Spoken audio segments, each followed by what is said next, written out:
Hello everyone, good morning. আশা করছি তোমরা অনেক ভালো আছো, সুস্থ আছো। আমিও মোটামুটি ভালোই আছি।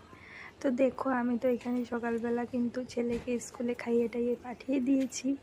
আর এখন একটুখানি আমি ফুল বাগানে চলে এসেছি। যদিও আমার ছোট্ট একদমই জায়গা, তারপরেও আমার যে কটা গাছ আছে সেগুলোকেই আমি ভালো করে না দেখলে আমার কেন জানি না মনে শান্তি আসে না। তো তাই জন্য আমার কিন্তু প্রতিদিনের ডিউটি বলতে পারো।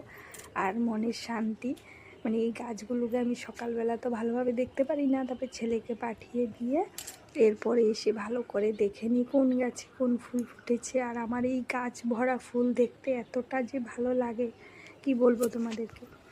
তো যাই হোক, আমার মতো হয়তো অনেকেই আছে ফুল ফুল গাছ বা এমনি গাছ ভালোবাসে। তো আমি কিন্তু গাছ লাগাতেও ভালোবাসি, আর ফুল বাগান তো করতে আরও ভালো লাগে আমার।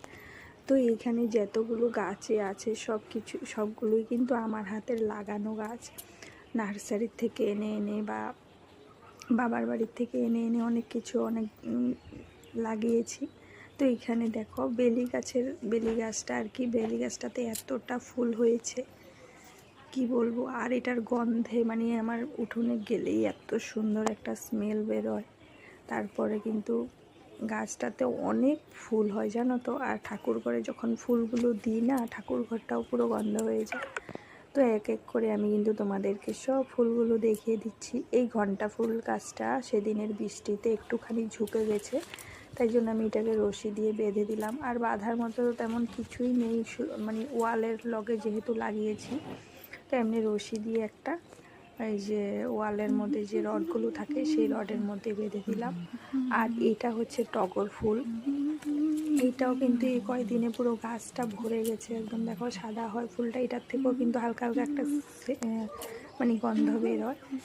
তো এই কয়দিন তো পুজো দেওয়া হয়নি, তাই জন্য ফুলগুলো গাছে ছিল। আর গাছ ভরা ফুল দেখতে তো অনেকটাই ভালো লাগে।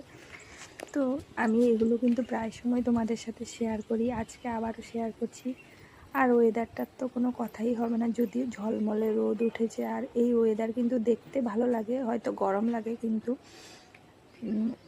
ভালোও লাগে। দেখো আকাশটা কতটা সুন্দর লাগছে। তো আমি তোমাদেরকে সব কিছু একবার দেখিয়ে দিলাম। আর এখানে দেখো এই পাতাগুলো না বৃষ্টির জল পেয়ে নতুন করে মানে পাতা হয়েছে, তো আরও দেখতে ভালো লাগছে। আর এই একটা পাতাবাহার গাছ যেটা অনেকটাই বড় হয়ে গেছে। তো আমি কিন্তু বেলি গাছের যে নিচে কিন্তু এই 3টে ফুল পেয়েছি। তো এটাকে আমি কিন্তু ঠাকুরের তো দেওয়া যাবে না, তাই জন্য আমি রুমে নিয়ে রেখে দেবো। আর এটার থেকে এতটা সুন্দর গন্ধ বের হয় না, তো এই যে রুমে নিয়ে রাখলে একটা ফ্রেশ